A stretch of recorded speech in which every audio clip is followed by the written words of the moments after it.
Il y a du jeu. Bon, Hervé, on n'a rien vu, il n'y avait pas de courant, il faut recommencer.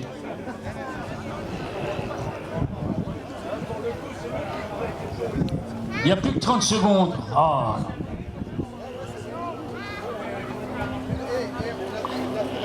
Ok, donc en l'air pour le moment, où est-ce qu'on était tout a planté, on recommence ici, puisqu'on est ici.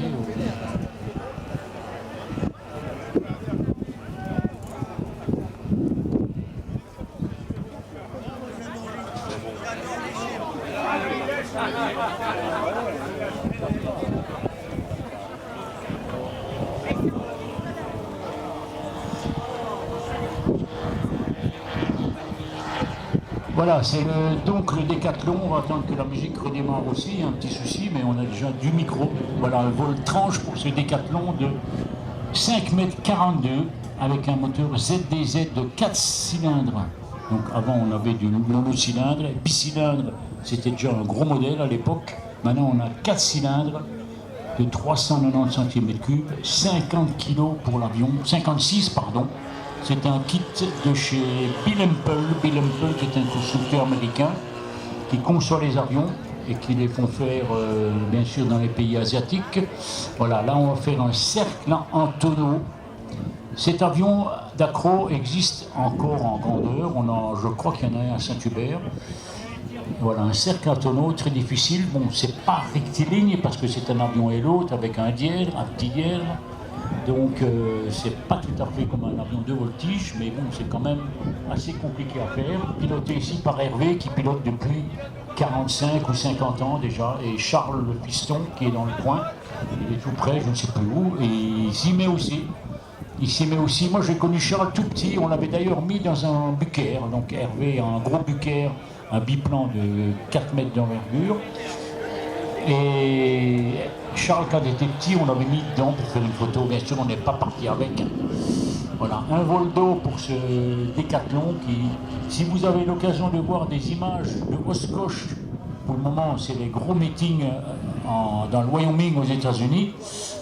Là, il y a des décathlons qui décoiffent avec fumigène, même beaucoup plus rapide, plus puissant que ceux-là, puisque l'original, c'était 11 mètres d'envergure et qui avait un moteur de 180 ou 220 chevaux.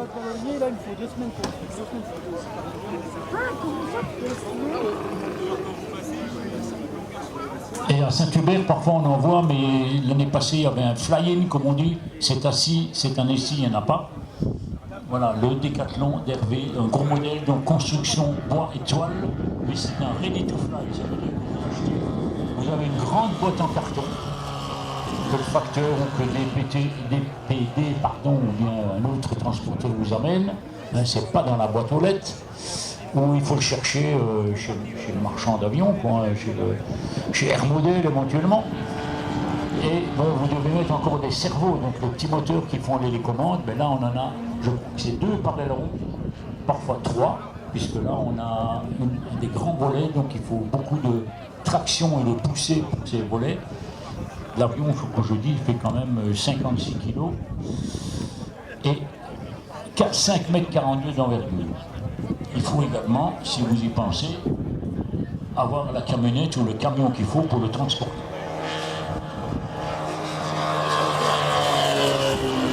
Voilà, le tonneau de la victoire, et on s'apprête à atterrir. Voilà, je vois Hervé qui se tourne vers le seuil de piste. Ça, au début, je me demandais pourquoi certains pilotes vont près du seuil de piste. Tout simplement pour avoir une meilleure vision, où poser les roues.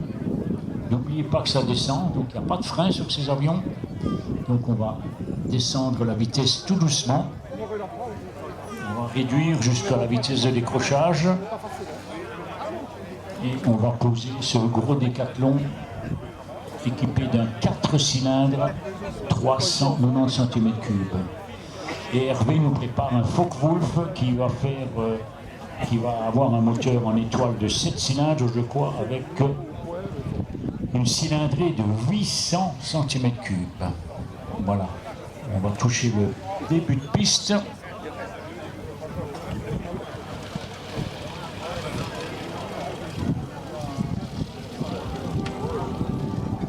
Voilà, ben c'est tout beau ça.